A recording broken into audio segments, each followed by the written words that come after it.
Joining us now is a pro-life influencer known for her street interviews and advocacy on controversial issues. Savannah Craven Antow, welcome to Victory News. Let's take a look back at what happened to you last spring when you were doing interviews in New York City. And I think that you just don't understand the magnitude of having a child. Yeah, well, I'm not the one who admitted they would be okay with killing babies in foster care and killing children that have been abused. That's not the point. What I'm saying. That's really.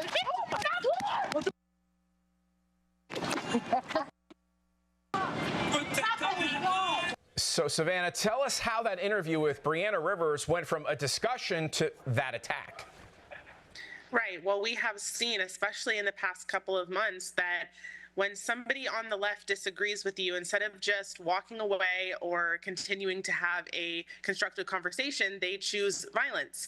And that's exactly what happened here. We were talking about Planned Parenthood and their actual statistics and the fact that they are the #1 abortion provider, the #1 killer of babies in this country. And we started getting into the conversation. Obviously, we disagreed, which is totally fine. That's what I'm out there for. And after making a crazy statement of saying that she thinks that we should kill babies in foster care instead of trying to reform the foster care system and help babies that are abused, I simply repeated that statement to her, and she didn't like how it sounded coming out of my mouth, and she punched me. Did you have any sense that this was about to get violent, or was that out of nowhere?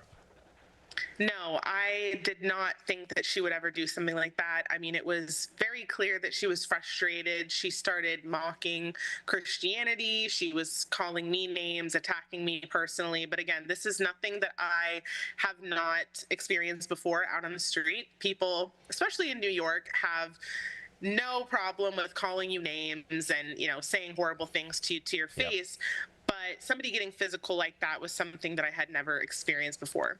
Now, Savannah, tell us about Manhattan District Attorney Alvin Bragg's office missing a key deadline to file charges and prosecute Brianna Rivers. And what is his most recent decision on possibly refiling charges? Absolutely.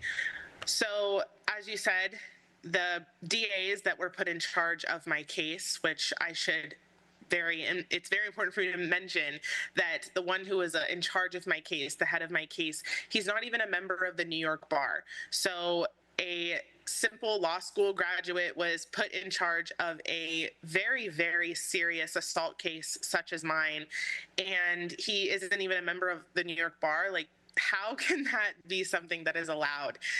Just incredibly irresponsible of Manhattan's DA office to do something like this. And after providing them all of the evidence, they decided to just simply not send it in.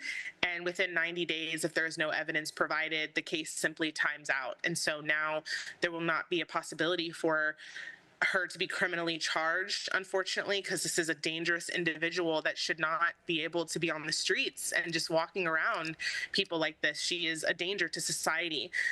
And they have doubled down after all of the social media attention that this case has gotten with being dropped. They've said, due to the circumstances of the situation, and I'm paraphrasing here, they've sent this letter to my lawyers. They've said that they are not going to move forward with trying to reopen this case, which just goes to show that they do not care about women being assaulted on the streets, especially if you're a conservative and Christian woman. How horrific is that? Now, be sure to check out Savannah's interviews. Just visit youtube.com/her Patriot Voice and check her out on X at Savannah Craven 5. Savannah, thank you so much for joining us today for Victory News. Thank you so much.